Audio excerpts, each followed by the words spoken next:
My girlfriend insisted we take a relationship break, but still live together. I said, okay, but we need a roommate agreement. She laughed and signed.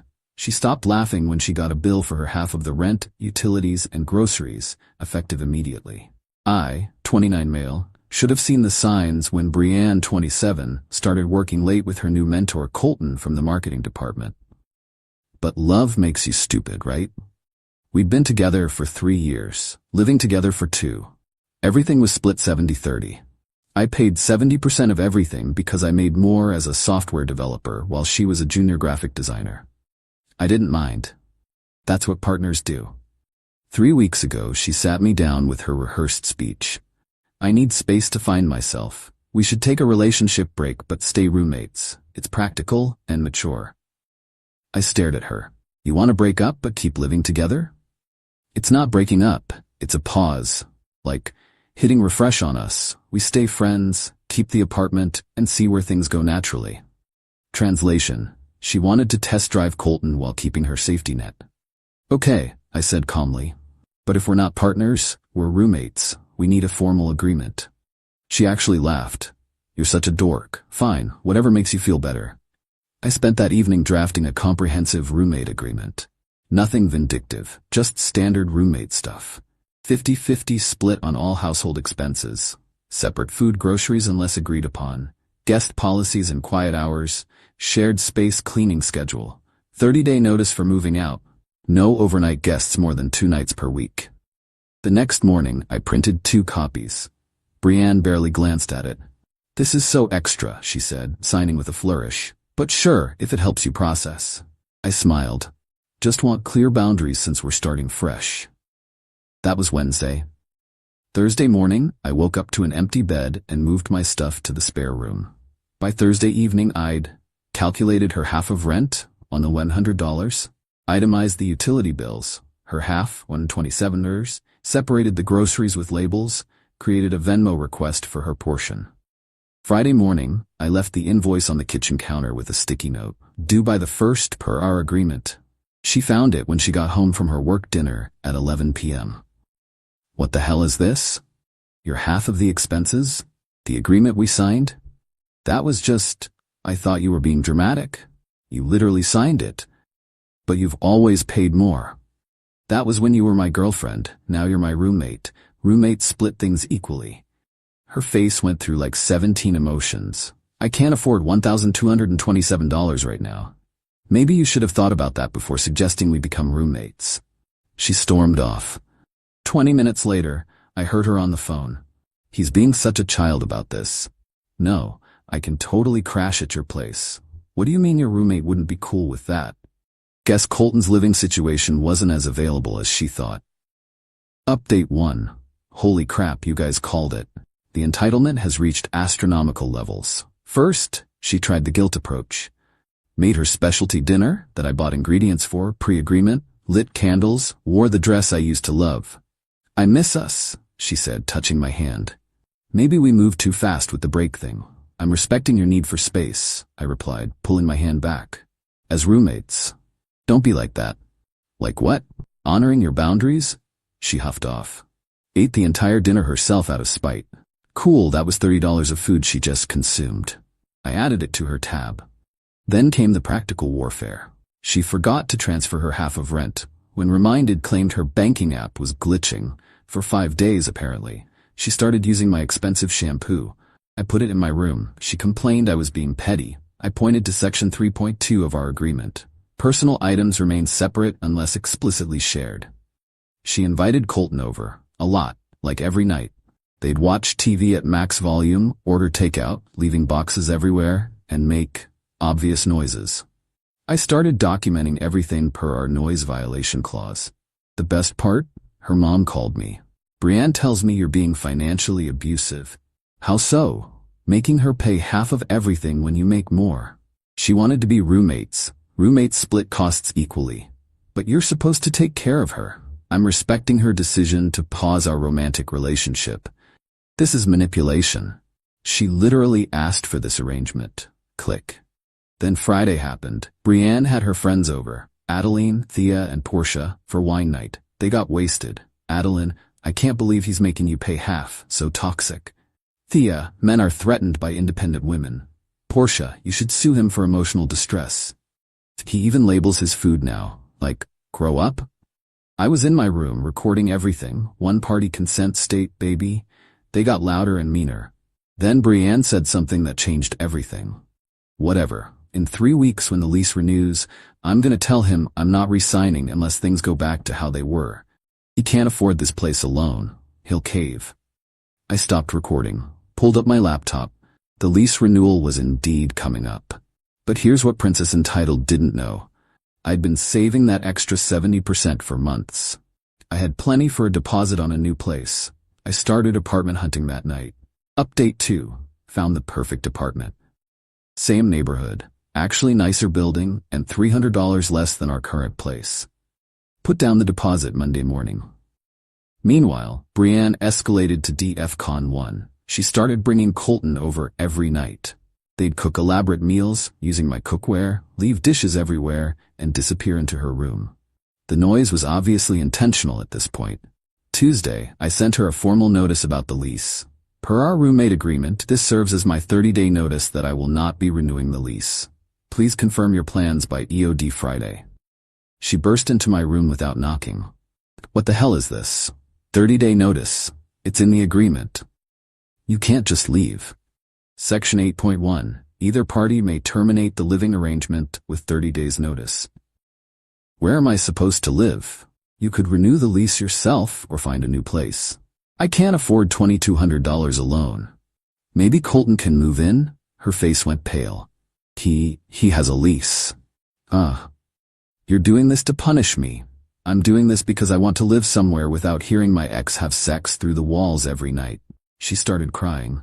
Not sad tears, angry tears. You're ruining everything. I'm respecting your decision to be roommates. Roommates move out sometimes. She slammed my door so hard a picture fell off the wall. That night, she had a meltdown to Colton. I heard everything. He's abandoning me. Can't you get out of your lease? What do you mean you live with your ex? She's just a roommate now? Why can't I stay there? What do you mean she wouldn't be comfortable? Apparently, Colton's living situation was complicated, shocking. Wednesday, Brienne tried a new tactic. She called my brother Jerome. Jerome texted me. Bree says you're kicking her out? Nope, not renewing the lease. She has 30 days to figure it out. She's crying, saying you're heartless. She wanted to be roommates. LMAO, savage. Mom wants to know if you need help moving. Thursday was when she went nuclear. I came home to find my gaming setup in the living room with a sign. Communal property now, share and share alike. I took photos, then moved everything back. Left her an invoice for $50 unauthorized touching a personal property fee as outlined in Section 4.3. She lost it. There's no Section 4.3. I showed her the agreement. There absolutely was. She'd signed it without reading. Friday, she didn't come home. Crashed at Adeline's apparently. But Saturday morning, she was back with reinforcements. Her dad Robert and brother Devin.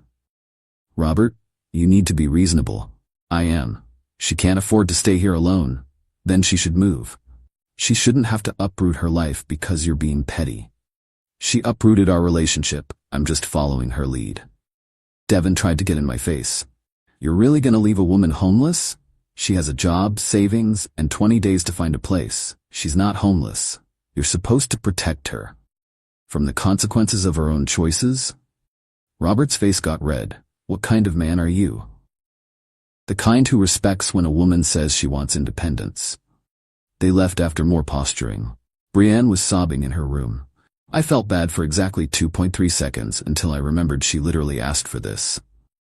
That night, she posted on social media about her abusive ex who was making her homeless because he couldn't handle a strong woman needing space. My phone blew up. I posted my own update. Interesting how taking a relationship break means I still have to pay 70% of expenses? Anyway, who needs a roommate? I'm moving out of my place end of month. The comments were chaos. Mutual friends were picking sides. But here's the kicker. 3 people messaged me about needing a roommate, including Colton's ex, Reese. Oh yeah, we're gonna talk about that plot twist. Update 3. So Reese messaged me, hey, saw you need a roommate. I need one too. Weird coincidence. My ex just started dating someone new and I need him out ASAP. We met for coffee. Turns out, Colton and Reese had been on a break for 2 months. He told her he needed to work on himself. They kept living together because it was practical. Sound familiar? Reese showed me texts between her and Colton from 3 weeks ago, right when Brienne suggested our break. He was asking if Reese would be cool with him having friends over sometimes. We compared notes. The timelines matched perfectly. But here's the nuclear part. Colton had been telling Brienne he lived alone. He'd been having Reese stay at her sister's place whenever Brienne was supposed to come over. Reese found out when she came home early from a family emergency that Colton had suggested she should go help with, to find women's underwear in their bed. Not her underwear. Reese was done. She wanted Colton out but couldn't afford the place alone. I needed a roommate for my new place. This is messy, I said, or poetic, she replied. We agreed to think about it. Meanwhile, back at Dysfunction Junction, Brienne had gone into overdrive. She used all my coffee pods, $60 worth, borrowed my laptop charger and lost it, invited 10 people over for a party without asking, played music until 3 a.m. every night, started parking in my assigned spot. I documented everything, sent her daily invoices. She ignored them all. Then, Monday of week 3, I get a text from an unknown number. Hey man, this is Colton. We should talk. We met at a bar. This dude had the audacity to offer me a beer for being cool about everything. Look, he said, Brienne's great, but she's intense. She kinda pushed this whole break thing. I just wanted something casual. And Reese? His face changed. You talked to Reese? She might be my new roommate. He went white. You can't do that to Bri. Do what? Get a roommate? With my ex? Your ex that you're still living with while dating my ex? That's different. How? He couldn't answer, just kept drinking. Finally, Bri's gonna lose it if you move in with Reese. Not my problem anymore. You're evil, man. I'm practical, like you guys wanted. He left. Immediately called Brienne. I know because she burst through the apartment door 20 minutes later, screeching. You're moving in with his ex? Considering it. That's psychotic. It's practical. She needs a roommate. I need a roommate. You're doing this to hurt me. Everything isn't about you, Brienne. I will make your life hell. You already are. At least with Reese, the rent will be paid on time. She threw a glass at the wall. It shattered. I took a photo and added $30 to her invoice. Apartment damage. The next day I signed the lease with Reese. Not because of revenge, but because she actually had her finances together, had great references, and we wanted similar things in a living situation. Peace, respect, and people who pay their bills. But I'm not gonna lie, the karma was delicious. Final update. Moving day arrived. I'd packed everything methodically, hired movers for 8 a.m. Brienne was supposed to be at work, but called in sick to supervise my move. Don't you dare take anything that's mine. Wouldn't dream of it. She followed the movers around, checking every box. When they took the TV, she freaked. That's ours. I showed her the receipt, my name, my credit card. 3 months before we moved in together. But we shared it. You wanted to be roommates. Roommates don't share TVs. She tried calling the cops. They showed up, looked at my receipts, told her it was a civil matter. She melted down so hard they almost arrested her for disturbing the peace. As the movers loaded the last box, I handed her a final invoice, $2,847 for unpaid rent portion, utilities, food she ate, damaged items, noise violations per our agreement. You can Venmo me, or I can take you to small claims court. Your choice. You're insane. I'm thorough. She ripped up the invoice. I pulled out another copy. I made extras. But here's where it gets beautiful. The landlord showed up for the walkthrough. Remember all that documentation I'd been doing? Every noise complaint, every damage, every violation? I gave him copies. He looked at the broken glass she never cleaned up. The stains on the carpet from her wine night. The hole in the wall from when she threw her phone. Miss Brienne, you'll be losing your security deposit. Actually, you'll owe an additional $400 in damages. We paid that deposit together. Actually, I said, showing the landlord our bank records. I paid the full deposit. She was supposed to pay me back her half, but never did. The landlord cut me a check for my full deposit on the spot. Brienne was crying, Colton was texting her frantically about Reese and me moving in together, and her friends were blowing up her phone about the money she owed them too. Apparently, she'd been borrowing from everyone. The aftermath: Reese and I are great roommates. We respect boundaries, pay bills on time, and ironically became good friends, bonding over our mutual disaster exes. We have a strict no dating clause in our agreement. Neither of us needs that drama.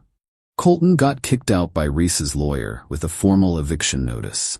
He tried to move in with Brienne, but she couldn't get approved for an apartment because of the debt on her rental history. They both ended up moving back with their parents. Last I heard, they broke up after 2 weeks of living in their childhood bedrooms.